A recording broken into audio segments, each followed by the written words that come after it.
2025 மகளிர் ஒருநாள் கிரிக்கெட் உலகக்கோப்பை தொடருக்கான தேதிகள் அறிவிக்கப்பட்டிருக்கின்றன. அந்த வகையில் இந்தியா மற்றும் இலங்கையில் செப்டம்பர் 30 முதல் நவம்பர் 2ஆம் தேதி வரை மகளிர் ஒருநாள் கிரிக்கெட் உலகக்கோப்பை தொடர் நடைபெறும் என்று ஐசிசி அதிகாரப்பூர்வ அறிவிப்பு ஒன்றை வெளியிட்டிருக்கிறது.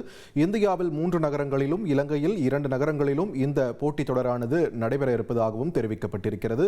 தகுதிச் சுற்று போட்டிகளில் வெற்றி பெறும் அணிகள் உட்பட 8 அணிகள் இந்த பந்தய போட்டிகளில் விளையாடும் என்றும் தெரிவிக்கப்பட்டிருக்கிறது. செய்திகளை உடனுக்குடன் தெரிந்து கொள்ள உடனே சப்ஸ்கிரைப் பண்ணுங்க.